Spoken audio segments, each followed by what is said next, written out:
പൊട്ടിപ്പൊളിഞ്ഞ ശോചനീയമായി Manathana അത്തിപ്പാലം Odamthode road ഇരുചക്ര വാഹന യാത്രക്കാരും സ്കൂൾ വിദ്യാർത്ഥികളും ഉൾപ്പെടെ വലിയ ദുരിതമാണ് അനുഭവിക്കുന്നത്. പേരാവൂർ പഞ്ചായത്തിലെ മണത്തണ ഓടംതോട് റോഡാണ് കാൽനടയാത്ര പോലും സാധ്യമല്ലാത്ത നിലയിൽ തകർന്നത്. റോഡ് പൊട്ടിപ്പൊളിഞ്ഞതിന് പുറമെ ക്വാറി വേസ്റ്റും ചളിയും അടിഞ്ഞത് കൂടുതൽ ശോചനീയമാകാൻ കാരണമായി. മണത്തണ ഗവൺമെന്റ് ഹയർ സെക്കൻഡറി സ്കൂളിലേക്ക് വരുന്ന വിദ്യാർത്ഥികൾ ഉൾപ്പെടെ വലിയ ദുരിതമാണ് അനുഭവിക്കുന്നത്. അത്തിപ്പാലം മേഖലയിലുള്ള ആളുകളും സമാന ദുരിതമാണ് നിലവിൽ അനുഭവിക്കുന്നത്. ഇരുചക്ര വാഹനങ്ങൾ കുഴിയിൽ വീണ് അപകടത്തിൽപ്പെടുന്നതും പതിവാണ്. നൂറുകണക്കിന് വാഹനങ്ങൾ കടന്നുപോകുന്ന ഒരു പാതയായിട്ടാണ് ഇപ്പോൾ അത് മാറിയിരിക്കുന്നത്. ഓടംതോട് വാവലിപ്പുഴയ്ക്ക് കുറുകെ പാലം വന്നതോടുകൂടി കിഴിപ്പള്ളി ഭാഗത്തു നിന്നും അതുപോലെ ഈ ഉത്സവ സീസണിൽ കർണാടകത്തിൽ നിന്നടക്കം നിരവധിയായ വാഹനങ്ങൾ ഈ റൂട്ടിൽ കൂടെ പോകുന്നൊരു സാഹചര്യം നിലവിലുണ്ട്.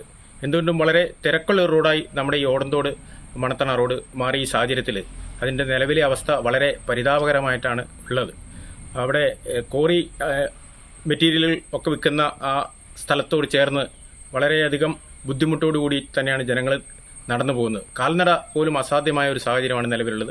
അതുപോലെ അത്തിപ്പാലം ജംഗ്ഷനിൽ ഒഴുകി വന്നിരിക്കുന്ന മണ്ണും മറ്റ് ചെളിയും മെറ്റലും ഒക്കെ അടിഞ്ഞിട്ട് വാഹനയാത്ര തന്നെ ദുഷ്കരമാകുന്ന ഒരു സാഹചര്യമാണ്. ബൈക്ക് കൊണ്ട് പോകുന്ന ആളുകൾക്കൊക്കെ വളരെയേറെ ബുദ്ധിമുട്ടുകൾ നേരിടുന്നുണ്ട്.